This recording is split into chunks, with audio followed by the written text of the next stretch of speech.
మరి శ్రీధర్ శర్మ గారి గురించి ఒక 5 నిమిషాలు చెప్తాను, మీరు అనుమతిస్తే. ఏం ఆకలి అయితే లేదంటేనే, లేకుంటే మైక్ ఇచ్చి నేను ఆయన మైక్ వీరుడు అనుకోకండి ప్లీజ్. చెప్పమంటారా? ఓకే.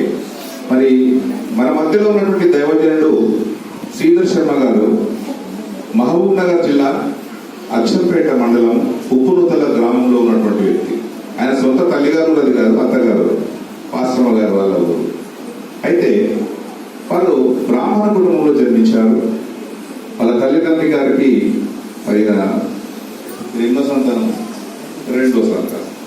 అయితే అత్తగారి తరఫున అంటే వాళ్ళ సొంత మామగారే, వారికి మగపిల్లలు లేనందువల్ల వీరిని వాళ్ళ ఇంటికి తీసుకొని వెళ్ళింది. చాలా పెద్ద కుటుంబం.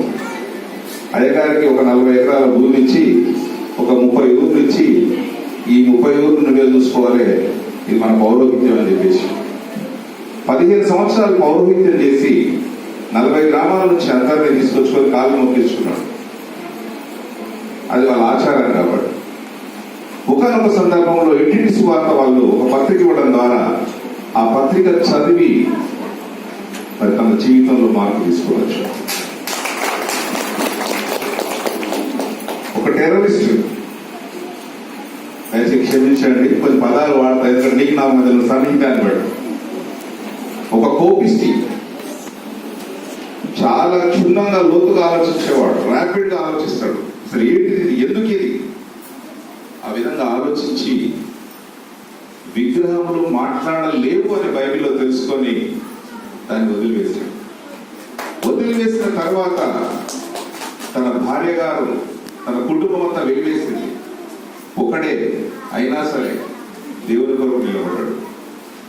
తర్వాత ఒక పాస్టర్ గారి దగ్గరకు వెళ్ళి ఇంకా ఎక్కువ తెలుసుకొని బైబిల్ చదివి శంషాబాద్కు వెళ్ళి ట్రైనింగ్ చేసి మరి ఎక్కడో పనిచేసి దేవుని కృపను బట్టి దేవరకొండకు రావడం జరిగింది.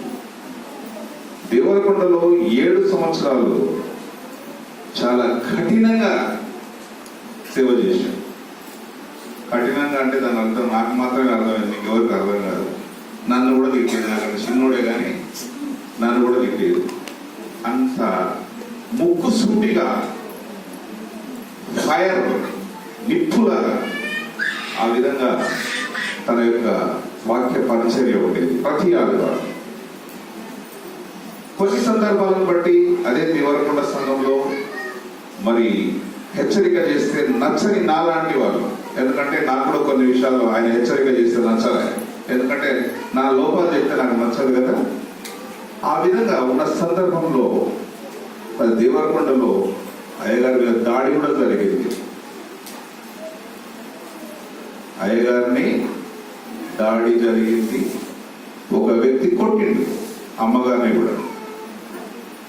ఎందుకు అంటే వ్యక్తిగత ద్వేషం ఏం లేదు, వాక్యంలో ఒక మాట బోధించినందుకు, అది ఆయనకు నచ్చనందుకు కొట్టింది. కౌన్సిల్లో నేను కూడా ఉన్నా. స్టేషన్లో కేసు పెట్టాలి అంటే పాస్టర్ వారు వద్దు, క్షమించేద్దామని చెప్పేసి అది వారి యొక్క వ్యక్తిత్వం.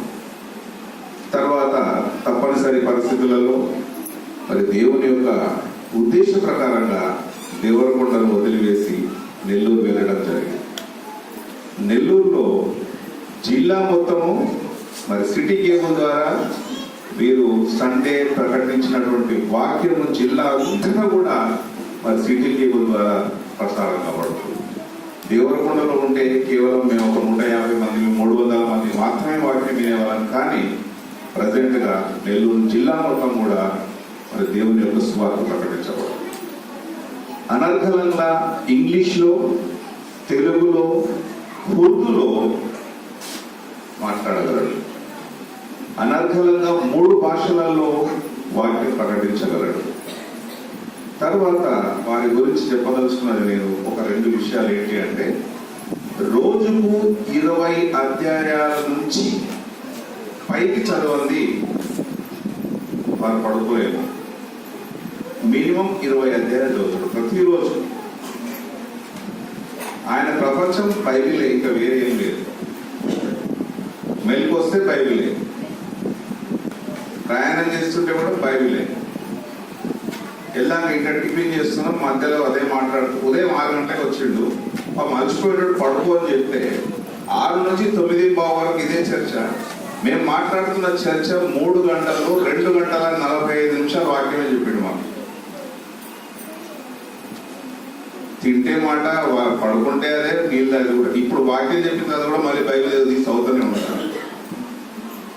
తర్వాత ఎటువంటి టాపిక్ అయినా సరే, ఎటువంటి టైం అయినా సరే, వితౌట్ బైబిల్ దానికి సంబంధించి మాట్లాడగలిగే పూర్తి జ్ఞానం దేవుని దగ్గర నుంచి పొందుకుంటూ దేవుడు అలాంటి జ్ఞానం ఇచ్చేయండి.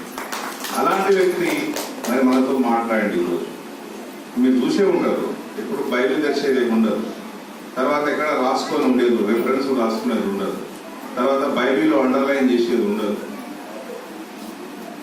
దేవుడు ఆయనకి ఇచ్చినటువంటి కృప, జ్ఞానం. నిజంగా దైవజనుడు మరి ఇంతకుముందుకు మరి పాస్టర్ గారు చెప్పిండు, అక్కడ నుంచి ఇక్కడికి డంప్ అయ్యేది కానీ ఇక్కడ నుంచి అక్కడికి వెళ్ళిపోయాడు, అక్కడ చేయగలుగుతుండు. దేవుడు ఆయన కృప ఇచ్చాడు. మరి అయ్యగారికి ఎందుకు మరి పిలిపించాలనిపించింది. ఒక చక్కటి వాక్యం మనం వినగలిగినాం. దాంట్లో మనం నేర్చుకున్నటువంటిది ఏంటి అంటే, మనము బ్రతికి ఉన్నామంటే ఆయన కృప. మరి ఆయన కృపలో మనం బ్రతికినందుకు మనము కృతజ్ఞతగా మరి ఆయన గృహానికి మరి మన 10వ భాగము, మన ప్రథమ ఫలము తీసుకొని రావాల్సి ఉంటుంది.